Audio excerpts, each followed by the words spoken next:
que je vous propose là, c'est de faire les fondamentaux, ce qu'on appelle les fondamentaux sur cette première longueur de glace. Là, on voit c'est assez large, on peut être à 2 cordées. Hein, on va aller au pied.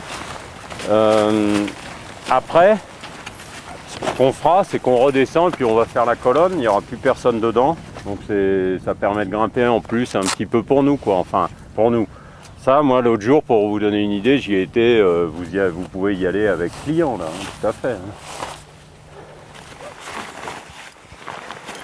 Donc là, le but de la journée, en fait, c'est de faire ce qu'on appelle la journée fondamentaux cascade, sachant que c'est la première journée du stage où les stagiaires viennent en cascade. Donc là, c'est plus axé sur la pédagogie et l'encadrement d'une séance avec clients que grimper pour les évaluer. Bon, même si on peut aussi les évaluer un peu.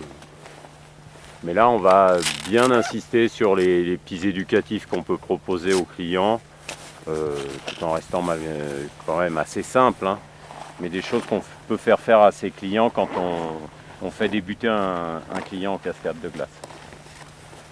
Voilà.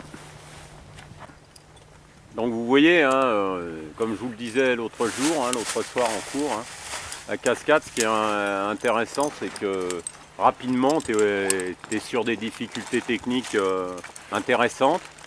Même pour un client débutant, tu peux vite et puis tu peux vite le faire progresser.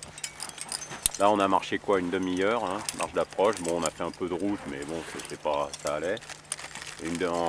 De Chamonix, là, en 2 heures de temps, tu es au pied de la cascade. Une belle cascade où il n'y a personne. Et encore aujourd'hui, il y a une cordée, ce qui est très rare ici. Elle est pourrie la glace. Hein. Elle est creuse. Donc tu vois, tu as fait une belle plateforme, mais elle n'est pas dans l'axe de ton relais. Donc refais-en une avant qu'il démarre. Ouais. Pour ton client, c'est important. Hein. Il faut que tu privilégies le confort du client. Donc t'hésites même pas, tu prends éventuellement un piolet et puis alors au crampon ça va bien, hein, mais sans ça tu peux améliorer aussi au piolet. Hein. Vous m'entendez en bas aussi, hein. Là vous verrez, il a mis une broche qu'il n'a pas vissée à fond. Donc si vous vous trouvez dans ce cas de figure, il vaut mieux mettre une broche courte que vous vissez à fond qu'une broche moyenne ou longue que vous ne vissez pas complètement et sur laquelle vous mettez une sangle avec tête d'alouette ou cabestan. Hein. Par contre là tu as pris un relais en plein milieu, donc le mur on ne sait pas où on va aller pour pas se faire arroser. Il aurait mieux valu que tu ailles te caler là-bas et après on montait là, tu vois. Ouais, mais au début j'étais parti là. Ou alors caler là-bas à droite, décaler, les deux, l'un près de l'autre. D'accord. Bah, c'est bien, comme ça va donner l'occasion à François de monter, de refaire un relais.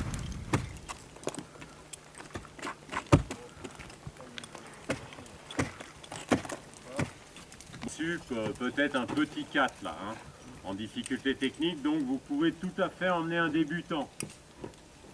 Vous le faites simplement, il faut pour ce faire, il faut lui proposer un topo à la fois sur la technique et la gestuelle.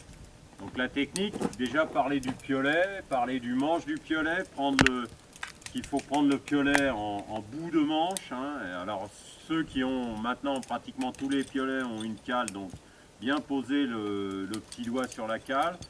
Parler de la lame bien sûr, lui dire que s'il a un piolet type coudé, enfin type celui-là Coyote ou Ergo ou autre, il peut changer de main sur le piolet. Sur le tien c'est un peu plus délicat. Bien nommer les différents éléments du matériel. Ensuite, parler de l'assurance, donc l'assurance sur les broches. Donc pour ça, il est important de lui rappeler comment, vous pouvez tout à fait le faire en bas, là vous aviez la possibilité de l'organiser, ou le faire là s'il a un relais confortable. Lui montrer juste au-dessus de comment débrocher correctement, parce que ça c'est important pour vous. Que votre client sache débrocher sans se mettre terreur, sans se fatiguer et sans perdre le matériel. Donc ce qui est important aussi, c'est de lui prêter, s'il n'en a pas, de lui prêter un porte-broche, hein, pour que lui faciliter de toute façon l'existence. Hein. Ensuite, la gestuelle de base. Donc, comme je vous en ai parlé, en 5 temps. Et là, si vous le faites, hein, d'ailleurs, puisque Fab est prêt à repartir, il va nous le faire. Hein. La gestuelle de base, c'est en 5 temps. C'est je grimpe, ce que je dis à mes clients personnellement, je grimpe à une échelle en prenant les montants de l'échelle plutôt que les barreaux. Ce qui fait que ça va me donner l'écartement de mes bras. Et au niveau des jambes, je mets les pieds le long des montants de l'échelle. Ça me donne l'écartement des jambes pour avoir un bon triangle de sustentation, d'équilibre. Avoir un bon équilibrage sur les jambes. Hein. Donc voilà. Les bras, premier temps, deuxième temps, troisième temps, quatrième temps. Et ce qui est très important, c'est cinquième temps. Je colle le bassin à la paroi tout en dressant les genoux et baissant les talons. Ce qui va permettre de dégager les épaules pour regarder au-dessus. Donc l'avantage là, le fait que tu te sois rallongé pour te descendre sur la plateforme, ton relais il est beaucoup plus confort. Bon, tu as été chercher la glace saine là-haut, tu t'es aperçu que tu étais un peu trop haut, tu es redescendu sur la plateforme et là, bon, tu es bien pour assurer et en plus tu vas pouvoir voir ton client pour le conseiller. Ok. Donc c'est vraiment important. Il faut vraiment penser à ça en permanence, il faut que vous ayez à l'esprit le client. Hein. Pas terrible hein, ton crochet. Hein. Il n'est pas assez agressif, je pense. Ah, pourtant, Ouais.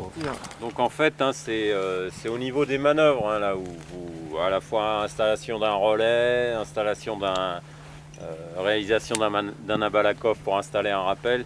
C'est dans ces manœuvres-là où il faut que vous travaillez pour gagner un peu du temps, tout en restant bien sûr tout en restant en sécurité. C'est là que vous ferez preuve, vous exprimerez le plus votre professionnalisme. Après, il y a votre façon de grimper, votre style, bien sûr. Mais bon, tout le monde, en plus avec les outils qu'on a actuellement, tout le monde arrive à peu près à grimper. Donc après, c'est la façon de vous protéger. Avec comme je disais, avec intelligence et rapidement, et puis installer un relais, tout ça. Parce que si vous faites une voie de plusieurs longueurs, notamment les goulottes en montagne ou quoi, où il faut installer des relais, si vous perdez 10 minutes par relais, au bout de 6 relais, vous avez perdu 1 heure. Au bout de 12 relais, vous avez perdu 2 heures par rapport à quelqu'un qui est rodé. Hein. Donc voilà. Ok. Allez, fini d'installer ton rappel là.